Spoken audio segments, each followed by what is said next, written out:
अस्सलाम वालेकुम दोस्तों, welcome to my YouTube channel. मेरा नाम है शाहिद और आज मैं हाज़िर हूँ एक नई वीडियो और एक नए टॉपिक के साथ। तो जी आज का हमारा टॉपिक भी टैक्स से रेलिवेंट है। टैक्स के हवाले से मेरी एक सीरीज़ चली आ रही है। सबसे पहले मैंने एक वीडियो बनाई थी टैक्स पे, 35 मिनट की वीडियो। उसमें एनटीआर बनाने से लेकर सारा टैक्स रिटर्न में कहाँ कहाँ आपने अपना जाके डाटा डालना है, और उसमें मैंने ऑलमोस्ट सारे सिनेरियोज जो है ना वो कवर किए हुए हैं। अगर आपकी इनकम फ्रॉम प्रॉपर्टी है, इनकम फ्रॉम सैलरी है, इनकम फ्रॉम बिजनेस है, कोई अदर रेवेन्यू है, आपकी कैपिटल एसेट से इनकम है, और ये सारे सिनेरियोज मैंने जितने एक वीडियो में कवर हो सकते थे मैंने कवर किए। और उसके बाद उसमें एक्टिव फाइल बनने तक, एटीएल का चालान बना के पे करने तक का प्रोसेस मैंने तो बताया हुआ है। और उसके बाद अब मेरी टैक्स के ऊपर और भी 2-3 वीडियोज़ हैं। आज जो हमारा टॉपिक है वो इनकम फ्रॉम सैलरी है कि जो सैलरीड पर्सन हैं वो लोग कैसे अपनी टैक्स रिटर्न जमा करवा सकते हैं, और एफबीआर का जो पोर्टल है आयरस, उसमें कहाँ कहाँ जाके उन्होंने कौन कौन से डाटा और कैसे कैसे डालना है और अपना फाइलर बन सकते हैं और जिम्मेदार शहरी होने का सबूत अदा कर सकते हैं। तो टॉपिक पर जाने से पहले अगर अभी तक आपने मेरा चैनल सब्सक्राइब नहीं किया तो चैनल को सब्सक्राइब करें और बेल आइकन को भी हिट कर लें ताकि इस तरह की वीडियो आपको सबसे पहले मिल सके। तो टॉपिक पर जाने के लिए हमें लैपटॉप की स्क्रीन पर जाना पड़ेगा। तो चलते हैं लैपटॉप की स्क्रीन पर, वहाँ मिलते हैं जी। तो हम आ गए हैं लैपटॉप की स्क्रीन के अंदर। तो यहाँ आके आपने अपने सर्च इंजन के लिखना है जी iris.fbr.gov.pk। ये आपने लिखना है। लिखने के बाद कुछ इस तरह का डैशबोर्ड आपके सामने आएगा। यहाँ आपने अपना लॉगिन देना है, यहाँ पासवर्ड देना है। अगर आपका लॉगिन पासवर्ड नहीं बना हुआ तो इसके ऊपर मैं ऑलरेडी 2-3 वीडियोस बना चुका हूँ, लेकिन फिर भी मैं शॉर्ट ज़रा बता देता हूँ कि यहाँ आपने क्लिक करना है अगर आपका लॉगिन आईडी या एनटीएन नहीं बना हुआ, रजिस्ट्रेशन फॉर अनरजिस्टर्ड पर्सन, यहाँ आपने क्लिक करना है। और क्लिक करने के बाद यहाँ आपने अपना CNC देना है, यहाँ आपने प्रेफिक्स बताना, आप मिस्टर या मिसेज हैं, आप यहाँ अपना first name, middle name, last name जो भी है, फर्स्ट और लास्ट नेम जो है ना वो लाजमी है और मिडिल नेम ऑप्शनल है। उसके बाद आपने करंट सर्विस प्रोवाइडर बताना है।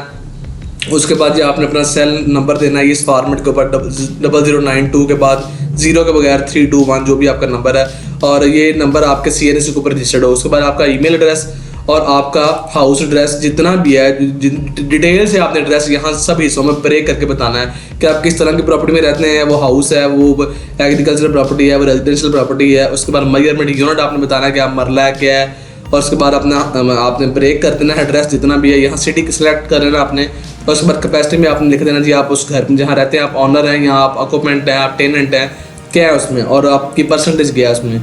तो आप अगर कुछ भी आपको आइडिया नहीं है कि मैं किस परसेंटेज का मालिक, तो आपने 1% लिखना है। उसके बाद आपने ये कैप्चा डालना है। कैप्चा डालने के बाद आप जब सबमिट करेंगे तो आपके सामने आपको आपके मोबाइल नंबर पे भी और ईमेल पे भी दोनों पे कोड आएगा।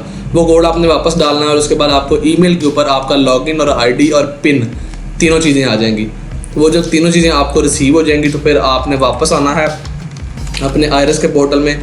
यहाँ आके आपने अपना आईडी कार्ड नंबर डालना है जो कि आपका लॉगिन होता है, और यहाँ आपका पासवर्ड आपने डालना है। जो भी आपका पासवर्ड बनेगा या आप उसको जो है ना वो ठीक कर सकते हैं।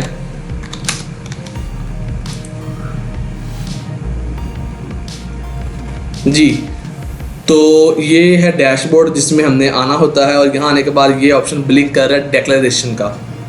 डिक्लेरेशन पे आने के बाद आपने नॉर्मल रिटर्न, ये हम सीखने जा रहे हैं इनकम फ्रॉम सैलरी, जो सैलरीड पर्सन है उनकी टैक्स रिटर्न करने का तरीकाकार।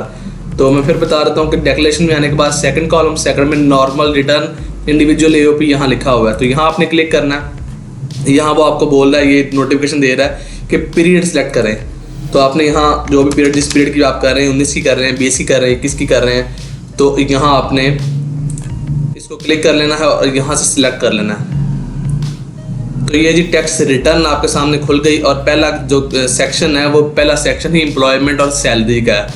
तो इसके बाद इसमें मुख्तलिफ और टैब्स में प्रॉपर्टी है, बिजनेस है, कैपिटल एसेट्स हैं, अदर सोर्सेज हैं, एग्रीकल्चर सोर्सेज हैं, टैक्स चार्जेबल हैं।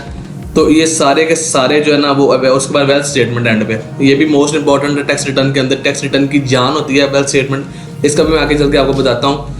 तो पहले सबसे पहले जो हमारा जो कॉलम है, जो हमारा आज टॉपिक है, उस पर हमने फोकस करना है। इनकम फ्रॉम सैलरी है और आज हम इसी पे बात करेंगे।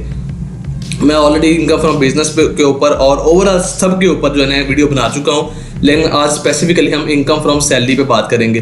तो जी जो भी आपको सैलरी साल के दरमियान मिली है, मैं मिसाल देता हूँ कि 7.5 लाख सैलरी की मुझे मिली है साल के दरमियान, तो मैं इसमें यहाँ करने के बाद मैं डबल कैलकुलेट करूँगा। डबल कैलकुलेट करने का फ़ायदा ये होता है कि आपका एक डाटा सेव हो जाता है, और दूसरा ये खुद ही जो है ना उनके जो लमसम जहाँ टोटल आता है वो टोटल में भी अमाउंट उठा लेता है, तो आपका डाटा सेव होता है डबल लिखने के लिए। उसके बाद अगर आपको कोई अलाउंसेस वगैरह आए हैं या आपके कोई एक्सपेंडिचर रिइंबर्समेंट है, बाज़ लोगों की जो सैलरी स्लिप होती है बड़ी कम्प्रीहेंसिव तरह की होती है, तो उसमें अगर इस तरह की कोई डिटेल्स हैं तो उस बंदे को वो भी ज़रूर प्रोवाइड करनी चाहिए। उसके बाद ये लिखा हुआ है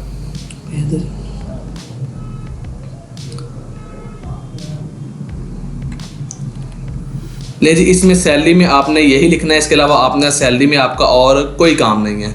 उसके बाद अगर ये एक साथ कॉलम है कि अगर कोई ऐसी सैलरी आपकी जिसके ऊपर ऑलरेडी टैक्स कटा हुआ है या फाइनल टैक्स या फिक्स्ड टैक्स के अंदर आई है, तो उसको आप अलहदा से यहाँ लिख सकते हैं। तो इसमें आपने सिर्फ और सिर्फ यही लिखना है, उसके अलावा और आपने यहाँ कुछ नहीं लिखना। सैलरीड पर्सन की मैं बात कर रहा हूँ। उसके बाद आपका जो काम वाला टैब है वो है टैक्स चार्जेबल का। बाकी ये property, business, capital assets, other sources, अगर कोई आपकी इनमें से है, तो एक जैसे कि एक बंदा है वो सैलरीड पर्सन भी और बिजनेस भी कर रहा है, तो फिर तो बिजनेस में उसकी जा सकता है। अगर उसकी प्रॉपर्टी से उसको कुछ आ रहा है तो फिर वो प्रॉपर्टी में भी डालेगा। लेकिन अगर वो सिर्फ और सिर्फ सैलरीड पर्सन है तो उसने सिर्फ अपनी इस जगह सैलरी डालनी है। अगर उसकी टैक्स सैलरी को फाइनल टैक्स या फिक्स टैक्स के अंदर आती है और उस पर ऊपर टैक्स कट चुका है, तो फिर उसको यहाँ भी वो डाल सकता है। इसको कहते हैं अमाउंट एग्जम्प्ट फ्रॉम टैक्स। अब जो टैक्स है उससे एग्जम्प्ट होती है। तो अगर कोई किसी का इस तरह का सिनेरियो है तो उसके लिए ये कॉलम है। अदरवाइज नॉर्मल सिनेरियो के लिए इसके ऊपर टैक्स लगना है तो उसके लिए ये सिनेरियो है। आपने जो भी सैलरी आपकी, मैंने तो एक रैंडम अमाउंट डाली है, आपने अपनी सैलरी डालनी है। उसके बाद आपका कोई यहाँ आपने एडजस्टमेंट करनी है टैक्स के अंदर कि आपका टैक्स अभी मिसाल के तौर पर मैं बंदा हूँ, कंपटीशन में आता हूँ मैं, ले जी 7.5 लाख सैलरी के ऊपर आपका टैक्स बन रहा है 7,500, 7,500, ये आपके सामने। इसमें अगर किसी बंदे का टैक्स ऑलरेडी कट गया है किसी सेक्शन के अंदर, अगर डिडक्टिबल अलाउंस है उसका कोई ज़कात के ऊपर या वर्कर्स वेलफेयर फाउंडेशन इसके वेलफेयर फंड के अंदर, तो वो उसमें एडजस्ट कर सकता है। उसके बाद टैक्स चार्जेबल की ऑप्शन है, यहाँ उसका कोई टैक्स कटा हुआ है तो वो एडजस्ट कर सकता है। टैक्स रिडक्शन में वो एडजस्ट कर सकता है। ये सारे मुख्तलिफ जो है ना वो उन्होंने ऑप्शंस दी हुई हैं, तो यहाँ आके वो बंदा अपना टैक्स एडजस्ट कर सकता है। टैक्स क्रेडिट्स के अंदर भी, एडजस्टेबल टैक्स के अंदर भी, फाइनल टैक्स के अंदर भी। जैसे कि अगर किसी बंदे ने कोई इम्पोर्ट चीज़ की है, उसके ऊपर टैक्स कटा है 1% रेट से, 2% रेट से, 3% से, हर सेक्शन अलहदा से अवेलेबल है। इवन कि किसी बंदे ने कैश विदड्रॉ किया है तो उसके ऊपर उसका अगर जो है ना वो कटा है, टैक्स कटा है, तो उसके ऊपर भी वो उसको एडजस्ट कर सकता है। उसके बाद अगर उसने कोई व्हीकल ली है, उसके ऊपर उसका टैक्स कटा है, वो उसको एडजस्ट कर सकता है। इंटरनेट बिल उसने पे किया है, फ़ोन बिल पे किया है उसने कोई जो है ना वो गाड़ी खरीदी है, तो हर चीज़ का सेक्शन यहाँ अलहदा से मौजूद है। तो अगर उसका किसी भी सेक्शन के अंदर कोई टैक्स कटा है तो वो उसको यहाँ अपना पर्टिकुलर हेड ढूंढ के बाकायदा उसको एक बार से एक डॉक्यूमेंट होगा, जिस डॉक्यूमेंट के ऊपर बाकायदा सेक्शन लिखा होता है, जी आपका टैक्स इस सेक्शन के अंदर कटा है। तो आपने जैसे कि मैं मिसाल देता हूँ, सेल फोन के ऊपर अगर आपका टैक्स कटा है तो आपने यहाँ आके ये सेल फोन में यहाँ सीधा तो इस प्लस के बटन पे आपने क्लिक करना है। यहाँ आपने अपना जो आपके जो बिल होता है, जो भी आपका मतलब सेल फोन का या PTCL का बिल है, उसके ऊपर कंज्यूमर आईडी या रेफरेंस नंबर दोनों होते हैं, तो आप उनमें से कोई भी एक यहाँ डाल सकते हैं। तो मैं कुछ भी यहाँ फिगर डाल देता हूँ। उसके बाद कहते हैं जी वो यूटिलिटी टाइप क्या है, वो गैस है, इलेक्ट्रिसिटी है, PTCL है, क्या है।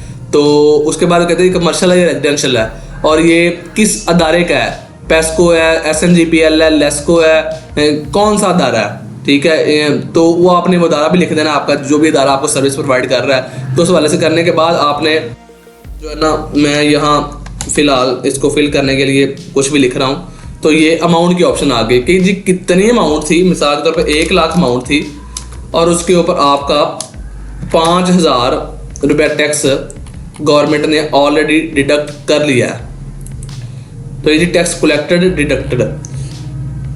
उसके बाद आपने आना है जी, ये करने के बाद अगर किसी और सेक्शन के अंडर मोटर व्हीकल आपने ली, कैश विदड्रॉ आपने बैंक से किया, वहाँ आपका टैक्स कटा, तो उसको भी आप ऐसे ही ऐड कर सकते हैं। आपने बाकायदा बैंक की इन्फॉर्मेशन देनी, जैसे कि मैं आपको बता देता हूँ। ये इसमें मैं क्लिक करूँगा तो बाकायदा मुझसे IBN नंबर मांगेगा कि कौन सा आपका जो है ना वो बैंक अकाउंट नंबर है, वो बाद अकाउंट है, वो करंट है, और नेम ऑफ इंस्टीट्यूशन मतलब बैंक का नाम क्या है। वो करने के बाद आप क्लिक करेंगे, यहाँ आपको अमाउंट की ऑप्शन दे देगा, कितनी अमाउंट के कितना टैक्स कटा है।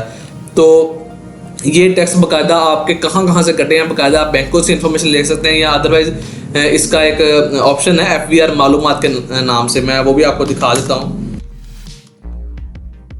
FVR मालूमात आपने आना है, यहाँ आने के बाद आपने अपना CNC नंबर जो भी आपने अभी मतलब आपका CNC नंबर है और जो आपका पासवर्ड अभी थोड़ी देर पहले आपने बनाया और आया, वो करने के बाद आपने लॉगिन करना है। तो मैं आपको थोड़ा सा गाइड कर ही देता हूँ इस हवाले से भी। ये लग गया। इसके बाद अब बाकायदा डिटेल है कि विदहोल्डिंग टैक्स अगर आपका किसी पे कटा हुआ है वो इसमें डिटेल आ जाएगी।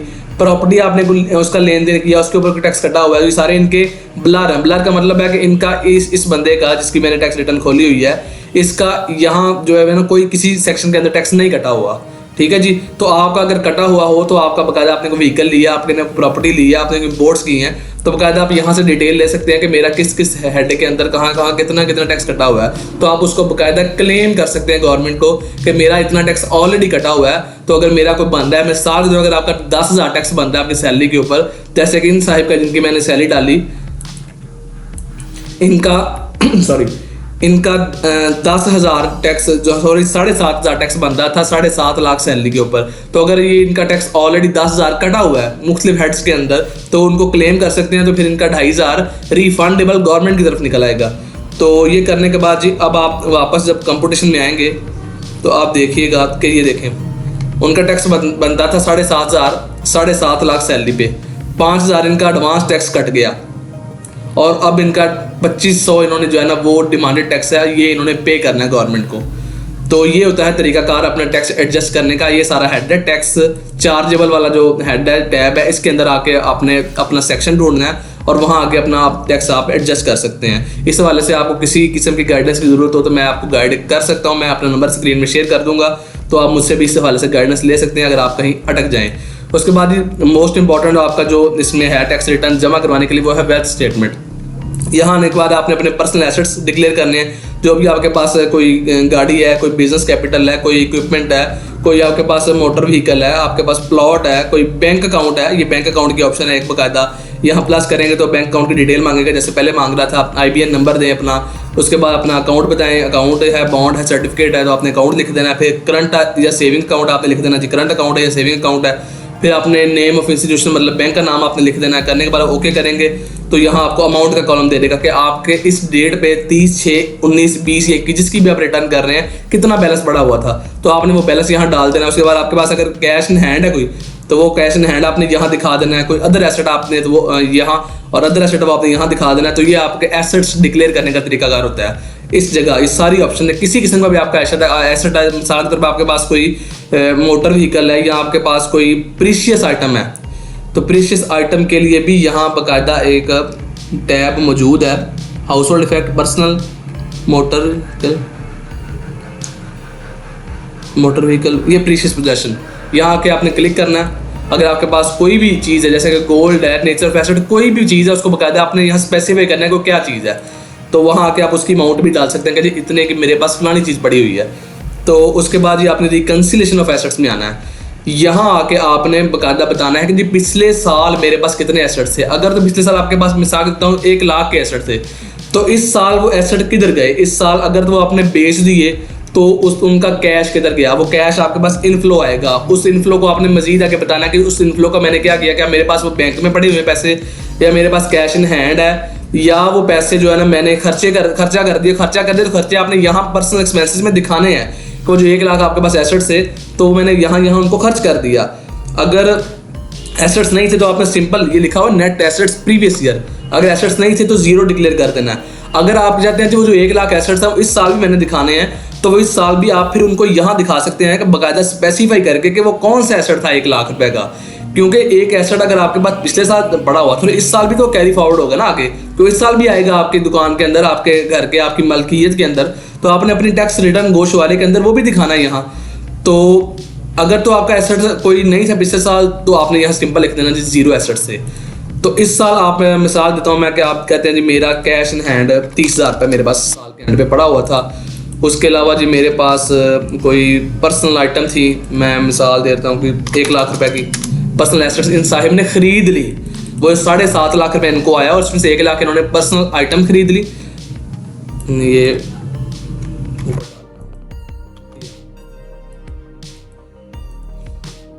ये यहाँ कैश इन हैंड करने के बाद डबल कैलकुलेट आपने करना है। तो 1 लाख रुपए की इन्होंने ये खरीद ली, 30,000 रुपये का इनके पास जो है ना वो कैश इन हैंड पड़ा हुआ है। और उसके बाद रिकन्सिलेशन ऑफ एसेट्स में आना, ये बहुत इंपॉर्टेंट है, यहाँ उसने उठाया नहीं है 0। उसके बाद आपने बताना है कि जिस साल के दरमियान ये लिखा हुआ income declared as per tax return for the year subject to normal tax. आपने जो इनकम अभी भी डिक्लेयर किया है, आपकी इनकम डिक्लेयर किया आपने 7.5 लाख, वो 7.5 लाख इनफ्लो है आपका, वो इनफ्लो आपने यहाँ लिखना है बाकायदा। ये 7.5 लाख आपने लिखा, वो 7.5 लाख आप जरा ब्रेकअप देखें, उसमें से 1,30,000 निकला तो 6,20,000 रह गया। 1,30,000 कौन सा निकला? ये एसेट्स हैं आपके इस साल के नेट एसेट्स करंट ईयर। वो कौन से हैं? ये जो अभी आपने इधर लिखे हैं कि 30,000 आपके पास कैश इन हैंड है, ये फिर मैं ऊपर लिख दिया। और उसके बाद जी आपके पास 1 लाख रुपए का पर्सनल आइटम है, तो आपका 1,30,000 के एसेट्स हो गए। उसके बाद वो कहते हैं 6,20,000 जो है वो आपके अभी अनरिकनसाइल्ड है, इनको भी कहेंगे ये पैसे आपने कहाँ लगाए। अगर तो आपके पास कैश इन हैंड या बैंक में पड़े हुए हैं तो फिर आप उस जगह डाल दें। तो अगर आपने इनको कहीं खर्च कर दिया तो बाकायदा बताएं कि कहाँ खर्च किया। 7.5 लाख को आपने इस अमाउंट को बाकायदा अनरिकनसाइल्ड करना कि 7.5 लाख आया, वो उसके बाद आपने उसका क्या किया, या बैंक में पड़ा हुआ है या कैश इन हैंड है, खर्च कर दिया। खर्च किया तो कहाँ किया, तो आपने वो खर्चे का एक्सपेंसेस यहाँ ब्रेक करके बताना होता है कि रेंट आपने 1 लाख पे कर दिया साल के दरमियान, व्हीकल आपने 50,000 का एक्सपेंस कर दिया, उसके बाद जी इलेक्ट्रिसिटी पे आपने 30,000 जो है ना वो कर दिया, और टेलीफोन बिल पे 5,000 आपने दे दिया, मेडिकल पे आपने 10,000 साल का खर्च कर दिया। करने के बाद कैलकुलेट किया आपने, और अब अनरिकनसाइल्ड अमाउंट देखें 4,25,000 अभी भी आ रही है। तो ये आपने आपके जो घर में खाने पीने के एक्सपेंसेस होते हैं रोज़मर्रा के, ये आप 4,25,000 वहाँ लिख सकते हैं। या जो भी आपका एग्जैक्ट ब्रेकअप आपके पास हो तो आप एग्जैक्ट डाल सकते हैं, अदरवाइज आप इस तरह का ब्रेकअप करके भी डाल सकते हैं। तो अब आप देखेंगे कि आपकी अनरिकनसाइल्ड अमाउंट 0 हो गई है। इसका 0 होना बहुत ज़रूरी है, अदरवाइज इसके बगैर आपकी टैक्स रिटर्न सबमिट नहीं होगी। उसके बाद जी आप आने के बाद आपने यहाँ सेव का ऑप्शन है, यहाँ से आपने सेव करना है। एट्रीब्यूट में एक दफ़ा आपने आना है। एट्रीब्यूट में आने के बाद आप क्योंकि बिजनेस कोई नहीं कर रहे, आपका कोई बिजनेस नहीं है, आप सैलरीड पर्सन है, तो यहाँ आपको अपनी एट्रीब्यूट एक दफ़ा लाजमी सेलेक्ट करनी पड़ेगी कोई ना कोई। तो यहाँ सैलरी की एट्रीब्यूट नहीं आती, आप यहाँ सर्च करें अगर तो सैलरी वाले बंदे की एट्रीब्यूट नहीं आती, तो आप यहाँ अदर्स की एक ऑप्शन है, आप उसको सिलेक्ट करके सर्च कर सकते हैं और यहाँ अदर्स को आप सिलेक्ट कर सकते हैं। ये आपने सिलेक्ट कर लेना, ये लाजमी करना है, इसके बगैर आपकी टैक्स रिटर्न सबमिट नहीं होती। सेव करना है, एट्रीब्यूट सिलेक्ट होगी आपकी। वेरिफिकेशन में आना है, यहाँ आपका जो पिन आपको रजिस्ट्रेशन के टाइम पे आया था वो आपने डालना है, वेरीफाई पिन करना है, सेव करना है और सबमिट कर देना है। तो जी यही था तरीका का एक सैलरीड पर्सन की टैक्स रिटर्न जमा करवाने का। इसके अलावा किसी और बंदे का कोई अलग से सिनेरियो हो, उसकी टैक्स रिटर्न थोड़ी सी टेक्निकल हो, तो इस हवाले से वो मुझसे गाइडेंस ले सकता है। मैं अपना नंबर स्क्रीन पर शेयर कर रहा हूँ, कोई मसला हो तो भाई को ज़रूर याद कीजिएगा। तो उम्मीद है आज की वीडियो आपको पसंद आई होगी। वीडियो अगर आपको अच्छी लगे तो अपनी कीमती राय से कमेंट्स में ज़रूर आगाह कीजिएगा। चैनल को सब्सक्राइब करना ना भूलिएगा। मिलते हैं इस तरह के किसी और वीडियो में किसी और टॉपिक के साथ, तब तक के लिए अपना बहुत सारा ख्याल रखिए। अल्लाह हाफिज़।